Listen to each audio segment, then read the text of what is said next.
So guys, for those of you who are not yet 44, keep in mind that that's when the bell will start to toll. The most popular thing right now is blood tests, because a whole business is built on it. He understands that there are many, many different interconnections, and somewhere one of those connections is broken. When should you start taking care of your health? At what age? How do you start the right way? Why is it so crucial to do it systematically and consistently, not just chaotically? And why, unfortunately, things don't just happen on their own anymore? Where is that exact turning point, the before and after moment? What does it entail? And how do these key differences show up in our lives? And today we're discussing this with Igor Oprishko. He's an instructor, a health technologist, a master's athlete, a coach, an expert on healthy lifestyles and on health in general, and a finalist in the full Ironman triathlon at the age of 50 plus. Igor, where does this moment begin and how can we approach our health correctly? Hello to everyone who's interested in the topic of health and healthy longevity, or simply a long life. The question of when to start? Well, the traditional answer is the sooner, the better. But let's break it down a bit and look at where these points are. Well, let's say when this topic becomes particularly relevant for us. Let's start, I suppose, with some basic biology. What does biology tell us? It tells us that we have a certain resource, which is what nature designed us for. And nature's calculation was very simple: 20 years for us to mature and be able to have children. Once children are born, you need just as long to raise them, the next generation. And after that, in principle, to nature, well, we're sort of not needed anymore. And everything that happens to us most often happens after 40. So, in principle, if you look at it that way, generally speaking, it's somewhere after 40 that the alarm bells start to ring, telling us that something isn't quite right. Now, if someone led, so to speak, a reckless lifestyle even before 40 and squandered the resources that Mother Nature gifted them through their parents, well, then those alarm bells will ring even earlier. But otherwise, in principle, the time frame starts at 40. But there's also more precise data. There's a field of science called bioinformatics. And now, recently, artificial intelligence systems that are designed to process specific data from, with the help of biobanks. There are these biobanks in several countries where you can track certain patterns across large sample sizes. And so this science, it's called multiomics. They conducted research, and it turned out that the changes in a person's health are nonlinear, and there are two critical periods when these turning points or breaks occur. And this big data shows that the first break happens around the age of 44, and the second break occurs around 60. What does a break mean? It means that's when, for most people, their health indicators begin to change comprehensively. So, knowing that these, let's call them peaks, actually exist, you really shouldn't just wait until it's too late. You definitely need to prepare for it, because after that, the decline inevitably begins. It's always wise to be ready in advance, as being prepared can make a significant difference when facing these changes. And here's what's most interesting. The guidance we followed ourselves, the wellness practices that we personally trusted and used when we were young, very often start to work in the completely opposite way. Instead of improving your health, they suddenly start to cause damage. Meaning, if you go, let's say, to the gym and want to do the same workout you did when you were 20, even if you were an athlete back then and are still more or less active now, there's a high chance you'll get either an immediate injury or a chronic one. So the approach has to be different. And many other aspects are the same. And some things we see, so to speak, have really changed. And what has changed? Most often people notice that optical devices have appeared on their noses in the form of glasses. What else changes? What else changes? Our smile changes. Why does it change? Because we wear down our teeth. It turns out our teeth don't grow like a beaver's. For some reason, theirs are always growing. They're always gnawing on things. And that's how it's designed. But ours don't. As soon as our teeth wear down right here, things start to sag, something changes. And that's when very characteristic wrinkles appear with age. And this is especially true for women. They need to learn to smile a little, because otherwise the corners of their mouths will droop. and it will look like they're in a bad mood. But in reality, she's fine. But, well, she's just worn down her teeth, and that's that. So, well, these are the kinds of wonders that happen. So, guys, for those of you who are not yet 44, keep in mind that that's when the bell will start to toll. You'll need to, so to speak, get serious about it. And before that, imagine who you need to meet with. It's best to find health technologists who can take a comprehensive approach and help you identify where your pain points are. That is, the weak links in your system, and they'll help you make them stronger. Because, as you know, a chain always breaks at its weakest link. The strong part will stay just as it is. Well, that would be my brief recommendation. And why specifically health technologists? How are they different from the others? What's the catch? Why not just go to a nutritionist? Well, the catch is that health technologists have a holistic approach, holistic meaning comprehensive. If we take a nutritionist, they'll look at the specifics of your diet, what's related to nutrition. If we just take a trainer, they'll look at their own specifics, which are related to physical activity. If you go to some kind of, head specialist, they'll say it's all in your head. In other words, each one will pull the blanket to their side. But we are a system. It's not like our head works one way and our right hand does its own thing. Or the left one, as I'm showing you now. No, it's all connected. If we eat something bad, our head starts to hurt, our digestive tract doesn't work as it should, and then we start to move differently, our thoughts start to go in a different direction. Well, the whole system is in this. That's why you need a person who can look at the entire system. It's like when you go to a car repair shop and your car, well, basically isn't working for some unknown reason. And some old-timer mechanic comes along and says, well, start it up, let's see, and so on. He says, you've got a bearing or some microchip that's fried, and that's why you're having these strange issues. Why did this happen? Because he sees the whole picture. He understands that there are many, many different interconnections, and somewhere, one of those connections is broken. So, a health technologist is precisely the one who can find that interconnection. Then, if it's a complex situation, they'll refer you to a specialist who will fix that specific link. But at the initial stage, this kind of general diagnosis will come from them. And that's very important because we don't need to be running around to all these specialists. The most popular thing right now is blood tests because a whole business is built on it. The business is set up so that they give you a list of what you need to do. They also advertise that there's a huge discount if you come right now, right this second, to give blood. And it doesn't matter what condition you're in, what time of year it is, and so on. And then they'll look at these parameters and say, something here is close to the reference range right at the edge. And from that, the whole song and dance begins about why you might have some disease. And they lead you to that diagnosis. And they don't look at your lifestyle at all or what's causing it. And it could be that this change is actually normal and characteristic for you. And it's a plus. Because that's your lifestyle, that's your metabolism, and that's why you have, this change in your blood tests. They might deviate from the general statistics in some way, but they are specifically yours, and that's a plus. Well, these are the times we live in. You have to understand the big picture. Unfortunately, this financial education is provided by banks. They teach you, how to take out loans, how these interest rates are calculated, how all that stuff works. But what to do with a person's health, they don't teach that yet because, these are the times. In general, the goal is for a person to get on medication faster.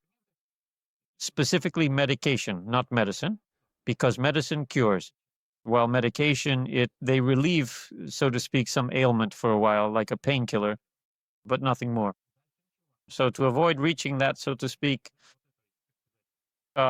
point where you'll need some drugs, especially chemical ones that can do something, you need to quickly find a specialist, a health technologist, who will diagnose you and say, you have something a little off here, but it's all manageable, it can be adjusted. After some time, the body will recover on its own, which is great. It's like if you take cars as an example, wheel balancing. It seems to be driving fine, but when you start going faster, it knocks. You drive in, they balance it. It's nothing, a minor thing. But then you drive well, it doesn't wear out the tires, and you get all the joys of life. And what are the nuances and differences for people who are, say, 45 plus? Because the first thing that comes to mind when people want to take care of their health is to start running, to go to the gym, to start lifting something heavier. And some just go and do yoga. So, what's actually the right way? And there's another separate point. Many remember how it was when they were young and try to replicate the results they had 10, 15, 20 years ago. But as a rule, that doesn't lead to anything good. Nevertheless, I'd really like to hear from an expert on how to correctly and safely approach the process of returning to training and engaging in sports activities. Well, the recipe here is very old and very simple. The first thing you need to do is to perform tests. That is to determine your condition and to determine the condition so that you understand, so that the trainer understands what kind of program this person needs in order to start training. That is, these tests, there's a series of tests that can be used to determine the body's condition. And that's it. Once you've done the test, it's clear what kind of person you are, what your bioconstruction is, and what it's capable of. And then, accordingly, a specific program is created. The biggest mistake that, so to speak, older athletes who are just beginning make is not doing these kinds of important tests. Instead, they immediately start trying to do something after downloading an app from the internet and listening to some gurus who, if they're men, usually have these huge biceps, all pumped up and grunting. If they're women, well, they have their own thing. They also work their own kind of magic. And they all talk about how, I did this. And when a person sees a picture like that, it immediately blows away all their, so to speak, internal limitations. They think, oh, I can be like that too. Well, those are professional athletes who have been doing it their whole lives. And for us, mere mortals, so to speak, there's no point in trying to keep up with them. Our requirements should be completely different. We should approach it differently, and the resources we have are also different. And the main resource is time. How much time they can dedicate to physical fitness and how much time you can dedicate. Because the amount of time, unfortunately, is limited per week. And let's say spending 12 hours on workouts, the workouts themselves, plus you have to travel there and back and so on, that adds just as much time again. So if you look at it, it's like a second job. Well, for an ordinary person whose goal is health, that's, not feasible. So first, you need to find a trainer, perform certain tests, determine your condition, and then you can create a little program, what to do, how, the frequency, and little by little, everything will start to happen. The changes happen slowly. The first results are usually visible after 3 months. And here's a question about big muscles after 45, after 50, because there's this trend that you have to have big guns, legs, abs, all the six-pack cubes you can possibly assemble, Lego or not.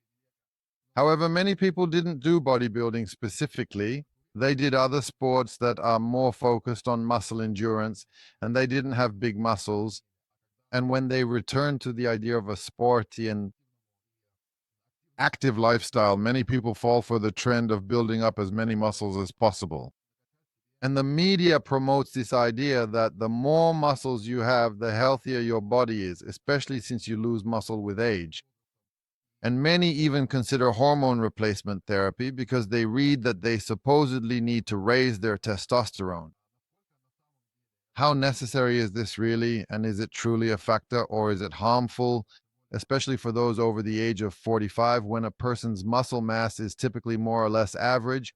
And, well, this often applies to men in many cases who set a goal to get ripped at all costs, some even at any price. Well, here, we probably need to approach it from a slightly different angle. What do I mean? I mean that we should have an optimal muscle mass for each individual. And here there are several factors that are genetically determined. That is, there are some people, one phenotype where muscles, let's say, grow quickly, while for others, they don't. Well, the best example from childhood is that some people run the 100 meters very fast, while others run the 100 meters slowly, but they can run long distances. That's a kind of muscle composition. So the one who runs long distances won't build big muscles, I mean big ones. Theirs will always be smaller. Their whole physiology is a bit different. So with age, the issue of muscle quantity becomes the following. The older we get, mobility becomes important, number one. And at the age of, say, 80 plus, it's also coordination. But mobility means that we must have a certain optimal range of motion. It doesn't mean everyone has to be able to do the splits. No, it means our arms and legs should move. We should be able to bend over. We should be able to carry certain weights. It doesn't mean to the maximum. No, there's a certain weight we should be able to carry. There are certain tests, like how many push-ups you need to do at a certain age. So there's a certain amount of muscle that can be optimally maintained if you work out, roughly speaking, for about an hour, 5 to 6 times a week. These will be varied workouts. It will be general physical activity that will allow the body to normally, without any extremes, maintain the musculature you built in your younger years.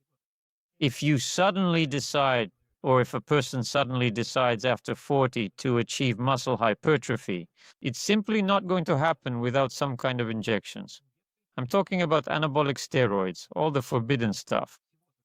Because unfortunately, there's a condition called sarcopenia, which affects absolutely everyone, and it starts around the age of 30.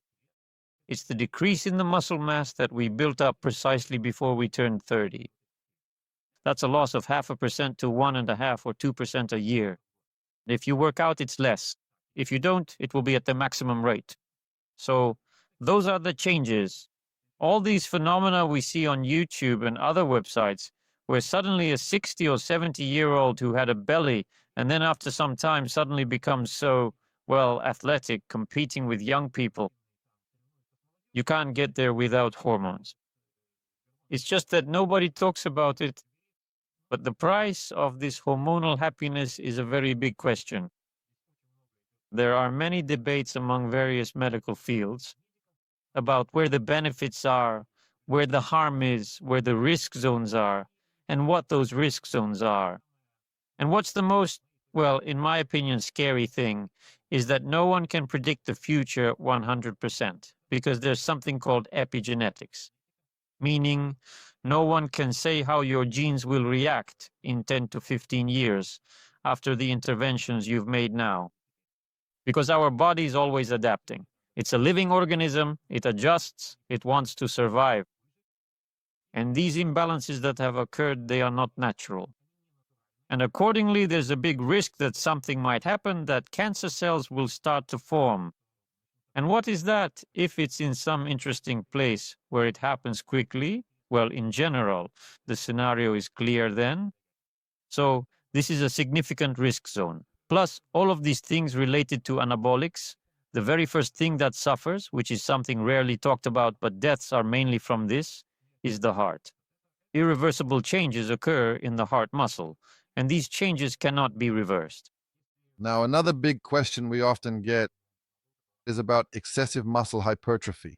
We see it at a young age when guys pump up and gain muscle. Those who are predisposed to it, of course, not everyone gains it easily, but it's easier for them. And these muscles are usually maintained until a person takes a significant break, whether forced or due to illness, or simply stops training. And then these muscles deflate very quickly, well, literally in a few months. That is, we know that they can also be restored in a few months within a reasonable time frame. However, if we're talking about the age of 45 plus, or even 50, 55 plus, how necessary are they really, and doesn't a reverse effect begin to occur? In the pursuit of muscle hypertrophy, the heart, circulatory system, and musculoskeletal system begin to suffer because it's still excess weight. On the one hand, these muscles do support our body and our organism, but on the other hand, the heart has to work much harder for a muscle volume it might not be designed for, especially if these are muscles that weren't built naturally, the way the body gains and maintains a certain amount, but specifically through diligent work aimed at maximum muscle gain. This involves using nutritional substances, even natural ones, and sports supplements that boost mass gain beyond what a person would normally achieve. How does this affect one's health with age? Here, the key is the balance between strength training and aerobic exercise. If we look at the history of the golden era of bodybuilding, back when there was Schwarzenegger and all that, crowd, so to speak. We see what they looked like. But what's often overlooked is that back then people simply moved a lot more. And if you listen to some of the most famous coaches and weightlifters from the 1970s, you'll hear some very interesting things. For example, weightlifters used to run as part of their training, and Schwarzenegger and all of his training partners, they rode bicycles as well. Besides the specific training that was aimed at hypertrophy, they also included a certain amount of aerobic work in their routines. And their hearts were not as deformed or altered from this type of one-sided training. So the main issue is that one-sided training, which means focusing only on strength training, leads to a particular type of heart hypertrophy, resulting in the heart being unable to function in an optimal and healthy way. It's always used to working at maximum capacity, and that's why these people most often have high blood pressure, because the heart hypertrophies in such a way that the heart walls become thick, but the chamber itself remains small. This is because the load is short term, but to pump blood into the muscles, you have to work briefly but intensely. In contrast, with prolonged aerobic exercise, the heart undergoes different changes. The chamber becomes large, and the heart learns to work very efficiently. This hypertrophy is due to this large chamber. With extremely high aerobic loads, like those of marathon runners and so on, there are other issues, but we're not talking about that right now. So in principle, there should be a certain optimal point. For a non-professional, they will generally, in most cases, reach this optimal point naturally. The amount of time they can dedicate to their sport or activity will naturally push them toward this optimum. Meaning they simply won't be able to dedicate, as I said before, 12 hours every single week to the gym. Instead of just working on all muscle groups for 2 hours each and then doing something else, they will actually try to optimize things.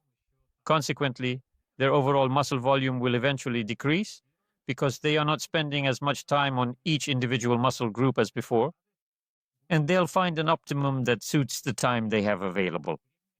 And here, if your mentor suggests that there are perhaps other benchmarks that are currently important for you now, well, if they're really smart about it, they'll listen carefully, and their healthy lifespan will only increase. That's very interesting. Igor, thank you for this useful and very unexpected information. It even makes me want to go on YouTube and look for a running Schwarzenegger. I think many of our viewers will be interested in doing that. We'll put this into practice. Thank you. And is it possible to get a remote consultation?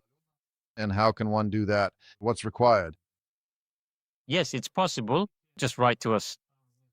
There will be a link below, I hope, on how to get in touch. Write to us, and we'll help.